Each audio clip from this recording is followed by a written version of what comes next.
Daniels feels his stomach drop. His training tells him to control the situation, but for the first time in his career, he isn't sure what the situation is.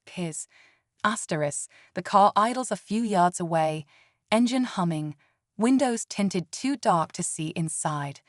A sinking feeling creeps over him. He's never felt this exposed before.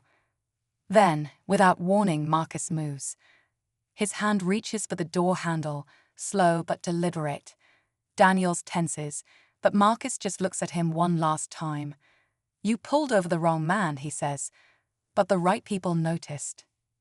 The car door clicks open, the other car's engine revs, and then everything happens at once. Marcus steps out of the car just as the other vehicle's door swings open. Daniel's hand is on his holster now, heart racing, every muscle tensed. A figure emerges from the car, dressed in dark clothes, moving with purpose. No hesitation, no fear. Marcus doesn't run. He doesn't even flinch. Instead, he turns toward Daniels, his eyes steady. "You still think this is about me," he says. The figure takes another step forward, and Daniels finally sees it, the badge clipped to their belt. Another officer, but not one he recognizes. His mind scrambles for answers. Why would another cop be here? Why the secrecy? The radio in his car crackles again, but this time, it's just static. Marcus exhales. "You were never supposed to stop me," he says. "But now that you have, you're part of it." Daniels doesn't get the chance to ask what because in the next second, the street explodes into chaos. The night erupts in motion, voices shouting, footsteps pounding against the pavement. Daniels barely has time to process before the other officer moves, grabbing Marcus by the arm. But Marcus doesn't resist. He just looks back at Daniels one last time, as if trying to tell him something without saying a word. Daniels' grip tightens around his belt, instincts screaming at him to act, to demand answers. But then the unmarked car speeds off, disappearing into the darkness with Marcus inside. Just like that, he's gone. The street is quiet again, but nothing feels the same. Daniels exhales, his pulse still racing. His radio crackles, dispatch calling for an update. But what is he supposed to say? That he stopped the wrong man, or maybe the right one. As he watches the taillights fade, one thing is clear: this wasn't a mistake. It was a warning. And now, he's the one being watched. The flashing red and blue lights cut through the night as Officer Daniels pulls over a black sedan. He thinks it's just another routine stop. A broken taillight, a simple check. But as he approaches the car, something feels off. The man behind the wheel, Marcus, is calm, too calm, like he's been here before, too many times to count. His hands rest on the wheel, his breath steady, his eyes locked on the rearview mirror.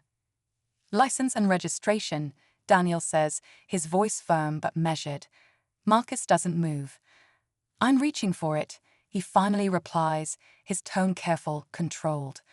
Daniel's fingers tighten around his belt. A moment of silence hangs heavy between them.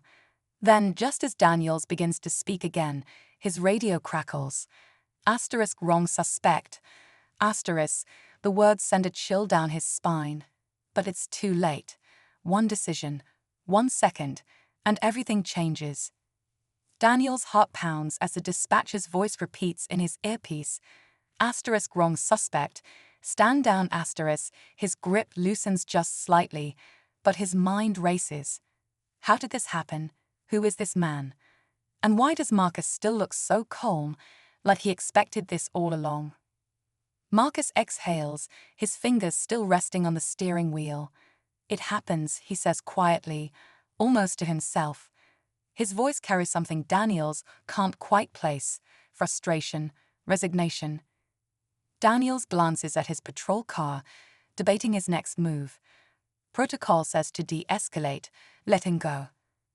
But something about Marcus keeps him frozen. Maybe it's the way he holds himself, the way his eyes flick to the mirror, like he's watching something behind him.